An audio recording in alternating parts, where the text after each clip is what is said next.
So I remembered this incident after reading some of the stories here, and damn does it terrify me to think what could have happened. My mother and I were living in a townhouse with a current boyfriend at the time. I was 15 or 16. I slept upstairs. Mom's room was upstairs, and the basement was semi-furnished with a bed, couch, and TV. The basement was where her boyfriend had his kids sleep when they visited. My older sister was living with roommates about 30 minutes drive away. This is important to the story. She was taking college classes. So as per any weekday, I would wake up, get ready for work. I worked at a kiosk in the nearby mall, selling glasses and weird clothing. My mom at this point was still asleep. I went downstairs and noticed the basement door was open, and the back door was unlocked, as well as all food packages out in the kitchen. I assumed Mom's boyfriend forgot to close the basement and someone just made a mess in the kitchen. Which was strange, though. My mother was a clean freak. A crumb would cause her to freak out. I cleaned it up, made breakfast, and went to work. I get a phone call on the bus ride there from my mom's boyfriend. "Your sister is sleeping in the basement." I was like, "What? Why? That makes no sense whatsoever. Why would she be at our house? She doesn't have a key. No one let her in that I know of." I told him this and he goes, "Well, who's sleeping on the couch downstairs then?" My heart fell out of my chest. He goes on to tell me there's some articles of clothing missing, which means this person went into my mother's room at night, took these things, fed themselves, let my dog out of the living room. It was blocked off at night with the dog there because he had a bad habit of taking nosedives down the basement if the door was open. This person slept in our basement. My mom's boyfriend went to work, leaving my mother at home with this stranger who had walked around our house, took our things. Needless to say, I was having a heart attack at work. I couldn't concentrate. I freaked out on the phone. He told me to stop being dramatic. The guy didn't do anything. By the time I got a hold of my mother, the guy was gone. There was a blanket on the couch downstairs. The food I had cleaned up. Boyfriend's clothes were missing. My mom's boyfriend told me that the guy must have been drunk and got the wrong house. But how did he open the door then? I assume and still do. It takes some focus to break into a house door. Focus you probably don't have drunk. It wasn't just broken, just unlocked. Someone picked the lock. We were so lucky this guy didn't do anything to any of us, or got violent, or anything like that. The things that could have happened scare me to think about. A bit of background info. When I was 19, my brother quit his job, packed up his things, and just seemingly vanished off the face of the earth. He was struggling with mental health and would always talk about just heading off on his own one day, where he wouldn't be found. We tried everything to find him, but he never had a social media presence and only had his best friend that he talked to, and he didn't tell him anything. So we were out of luck and just had to hope he would make contact with us again. This was 7 years ago. Jump to a year and a half ago. I start getting these weird feelings when I'm outside. You know that feeling of being watched, but never being able to see anyone looking at you. It was that, and it lasted for several weeks. One day I was heading to the store with my friend. Just couldn't shake this feeling someone was looking at me. I turned to look across the street and saw someone in a dark hoodie peering out from behind a building at me. Soon as I make eye contact with them, I couldn't see their face, just a beard, but I could tell it was eye contact. I began to run across the street to confront the person, who then turned and began to run in the opposite direction. Then I noticed a few things. Number one, this guy was a big guy, as is my brother. Number two, When he ran, he was holding his left arm close to his body, something my brother did due to arthritis damaging his left hand, meaning he had to keep it up when he ran. I lost him. My friend caught up with me and asked what happened. I told her about the man and how I thought it may have been my brother. I brought it up to my mom, who said she'd almost been feeling uneasy lately as well, like she was being watched when she went to work or was doing the gardening. But the uneasy feeling went away after this incident. I like to think it was my brother checking up on us to make sure we were okay. I just wish he decided to approach me instead of disappearing again. I like to think it was my brother, because the alternative is much, much scarier.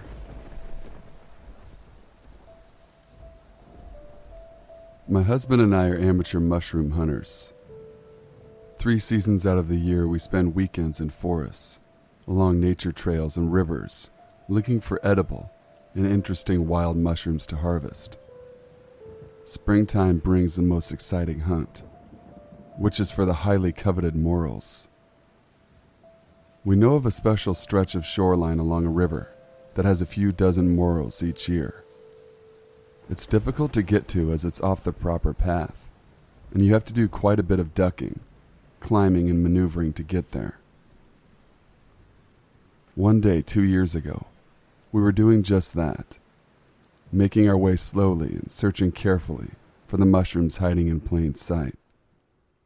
We were so preoccupied with our task that we don't know how long we were being watched or followed, but at one point we saw a man up ahead of us, looking at us and not saying anything or moving, almost like he was waiting to be noticed. My husband saw him first and turned to shoot me a look, because we never encountered anyone in that spot before. It was beside a small and fairly busy park, but people didn't stray from the paved walk paths much. There was a weird energy about the man that can be best described as vaguely menacing. We were near the end of where we wanted to look anyway, so we turned around and started walking our way back. When we looked behind us a few moments later, the man was gone. We wrote it off as just some weirdo, maybe a homeless guy whose territory we had wandered into. We continued looking over the spots we had already covered, in case we missed any morels, with me in front and my husband right behind me, looking back every few paces as we were feeling more paranoid as we went. All of a sudden, I look up from the ground at my feet, and the man is blocking our path up ahead, maybe 30 feet. He had to have left the riverbank, crept up alongside us on the path, getting ahead of us in order to cut us off at the pass like that. I whip around with huge eyes at my husband, who looks over my shoulder, sees him, starts to move up the hill on our right. The river was to the left. He grabbed my hand to pull me with him. Adrenaline shot us out of the thick brush and onto the paved path in the open park moments later. Without speaking, we broke into a sprint towards the direction of our car, several blocks away. Road construction prevented closer parking. When we were far enough away from the riverbank to risk a backward glance, we saw the man emerge from the brush. He just stood there, watching us leave, motionless. We speculated the entire ride home, what he wanted from us, knowing it was nothing innocent. To this day, it still bothers me, and I wonder what would have happened if we had been spread apart further while we hunted, or if either of us had been alone. Man who blocked our path that day, let's not meet again. When I was an undergrad here in the U.S., I lived with my good friend Jim. Gentrification had improved the city around the campus, but it was still dangerous. The safe zone had expanded to include a few blocks around the campus, where our house was located, but you still avoided walking alone after dark. To understand what happened, I have to give you the layout of the house. You enter into the living room, with my roommate's bedroom immediately to our left, and a hallway straight across from the door. Halfway down the hallway, there's a bathroom to our right. The hallway ends with the kitchen on the right and my room on the left. Our bedrooms share a wall. I'm in my room one night, and I hear some loud noises in the living room. Assuming that Jim has left the TV cranked too high, I walk to the living room to tell him to turn it off. Instead, I see what appears to be my roommate put on his jacket and walk briskly out the front door. Same height, navy blue windbreaker, shock of black hair, and khakis. The only thing that didn't add up was that the front door was already ajar when he walked away, and he didn't bother to close it. So I yell after him, "Hey Jim, where are you going?" A voice from our bathroom responds, "Who are you talking to?" My stomach drops, and I realize that the person who had just left our apartment wasn't my roommate. Jim comes out of the bathroom and doesn't believe me. It isn't until he finds his wallet missing that he realizes we've been robbed. Furthermore, we find several cables on the couch, and we realize that the burglar had been in the process of unhooking our TV when I caught him.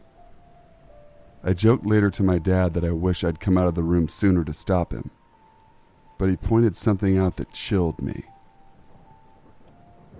Our door was definitely locked, habit from living where we lived, and even if it wasn't, there was no way the guy didn't know we were home. Jim was in his room a mere minute ago, and the lights were on. This was a guy who didn't care about locks or occupants, and therefore could have been very dangerous if cornered. So weird roommate doppelganger who robbed us. I hope we never meet again. Thanks for listening, guys. Please be sure to like, comment, share, and subscribe for further content. Hope you guys enjoyed the video. I want to know if you guys think it would be interesting if I made a video about scary stories that I've encountered in my life. And maybe I'll just kind of do like a live stream version of the video where I kind of just explain things the best I can. So let me know if you guys are interested in hearing some of my crazy times. Until we meet again, stay sinful.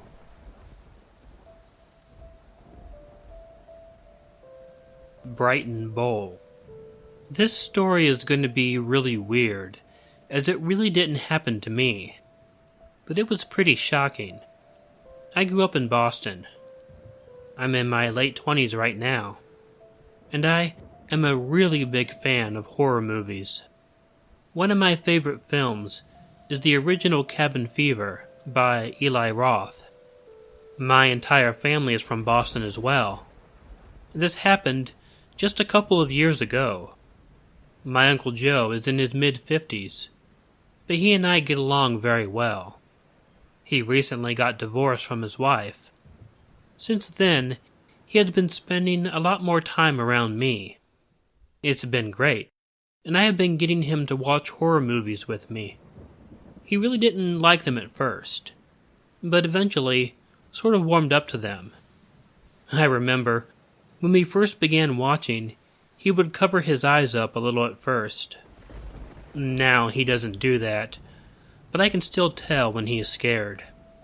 So one day, I was just suddenly in the mood to watch Cabin Fever. I let him know that the movie was more of a gore fest than actually being scary, although I guess that it still had some pretty scary parts in it. So we watched it. He seemed to like it at first. As usual, we would talk about the movie in the beginning and make some jokes about what was going on. However, when we got to the scene about the campfire story, he got eerily quiet. For those who haven't seen the movie, Ryder Strong's character tells a grisly story about a bowling alley called Brighton Bowl, where a disgruntled ex-employee tied up and murdered the other employees, and then bowled their limbs and organs. It's a way over-the-top story, but I did think it was probably the best part of the movie. I thought it might freak my uncle out, but didn't expect him to get so quiet. It was weird. It was always one of my favorite parts of the movie, so I kept looking at him to see how he would react to it. And I caught him watching it more intently than any other part of the movie. Toward the end of the story, he suddenly asked me if we could watch another movie. I asked why, and he simply told me that he didn't find this one to be very entertaining. I could tell he was covering, and he was probably really scared. I confirmed this when I asked him if he wanted to watch another horror movie, and he told me no. I really didn't know until the following day why he was so upset. He told me that while watching the movie, he was at first a bit surprised that one of the characters was telling a story about a bowling alley called Brighton Bowl. He grew up in Brighton and actually went to a bowling alley called Sammy White's Brighton Bowl. It was owned by a former catcher from the Boston Red Sox. Apparently, my Uncle Joe played on his high school bowling team. That bowling alley was where they practiced. He had been having some problems with his hook shot, and he took some free time of his own to go to the alley and practice. He went several days in a row, and one day, when he showed up, he saw that the bowling alley was closed down, and there was police tape covering the door. He didn't know what was going on, of course, until he heard it on the news. The previous day, a disgruntled ex-employee tied 4 employees up, bludgeoned them with a bowling pin, and then shot them execution style, just like the character in the movie. And then he stole a measly $4,000. He did it because he couldn't get his job back.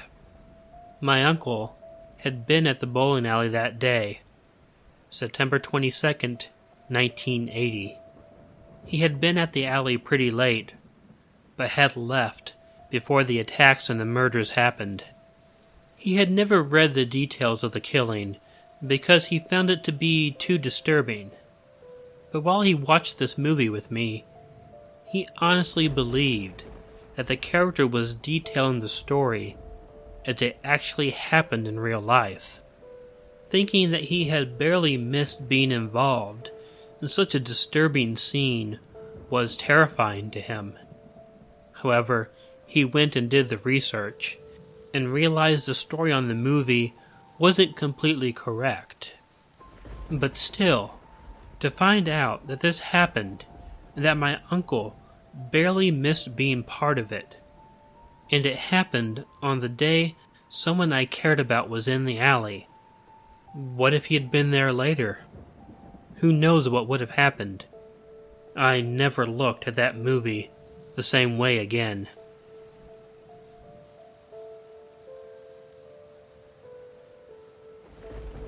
Sleeping. This story isn't so much about Halloween itself, as it is about something that happened to me on Halloween night. I was 16 years old at the time. My family lived in a pretty affluent neighborhood.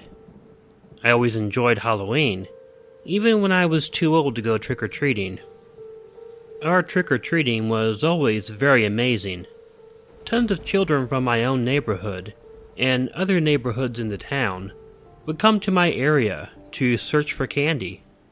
My family always gave out full-size candy bars, so we were always pretty popular. Well, this night, it wasn't as great as it had been before. My parents and younger brother were out of town, and unfortunately, around 3 in the afternoon, I began to get a migraine headache. I suffered from these often. I knew when it hit that it was going to be a doozy, too. I'd probably missed the entire trick-or-treating event. I didn't want the kids in the neighborhood to go without candy. But I also didn't want them knocking on the door when I had a migraine. So I went out and got the candy bowl and put it on the porch. I put a sign out there that no one was home, and for each kid to take one candy bar from the huge bowl. I also wrote that no one was home, so please do not ring the doorbell if the bowl goes empty. There was an obvious security camera that would ensure that each kid only took one bar. I felt so bad about the whole thing. But if you've ever had a severe migraine, you would know exactly how I was feeling. The best thing for me to do was get some solid sleep. Hopefully, when I woke up in the morning, I wouldn't be hurting anymore. The kids were very respectful. I woke up several times, but it wasn't because the kids were being loud or anything. I just woke up. I'd look over at the clock, and then promptly fall right back to sleep. The night crawled by. Before I knew it, it was dark outside. Not too long after that, I woke up and looked at the clock. It was past trick-or-treating time. I fell back asleep after that. My headache hadn't gone away yet, but it was getting better each time I woke up. But then, I woke up again. I tried to turn to look at the clock. I realized then that I couldn't move, even though my migraine was much better. I had to groan inwardly as I realized what had just happened. In addition to migraines, I was prone to bouts of sleep paralysis too. And it seemed like right then, it decided to strike. I knew it would be best to just close my eyes and pray that I would go right back to sleep, but I couldn't right away. I was beginning to feel panicky, because when I had hallucinations, they were awful hallucinations, but they were auditory as well. So closing my eyes wasn't always going to immediately solve the issue. Still, I tried. I closed my eyes and prayed I'd be falling back to sleep really quickly. As I lay there, I heard something. It was a creaking noise. It was as if someone were opening my bedroom door. Rather than look, though, I just closed my eyes tighter, but the noise didn't quit. I knew I would fall asleep if I was thinking about it, so I opened my eyes. My heart rate increased as I saw something by the door. The door was a bit open, and there was something looking in the room at me. It was some strange goblin-looking creature. The only thing I could compare it to were the Gamorrean, those green pig-like guards that worked for Jabba the Hutt. Yeah, I was nerdy enough to know what they were called. And it was looking through the partially open door at me. In fact, even though its eyes were pretty dark, I could tell that we were looking each other in the eyes. Slowly, the creature opened the door. He cautiously approached me. I felt my breathing accelerate. I had to keep telling myself that it was not real. As it got closer, I just decided to close my eyes. Either I would fall back asleep or hear noises, but at least I wouldn't have to look at it anymore. I still heard creaking noises, though. He was walking around the room. After a while, though, I heard it walk back towards the door. I only knew this because I heard the noise of the door closing again. I opened my eyes a bit and looked in the room. I was still unable to move, but the monster was gone. After a while, I was able to fall back asleep. The next time I woke up, the sleep paralysis was gone, along with my migraine. I got up and went to get a glass of water. I was shocked as I walked into the living room. Someone had broken into our house, and we were obviously robbed. Things were overturned, and things were missing. This must have happened when I was sleeping. I went and called the police. As I mentioned, we lived in a pretty upscale neighborhood.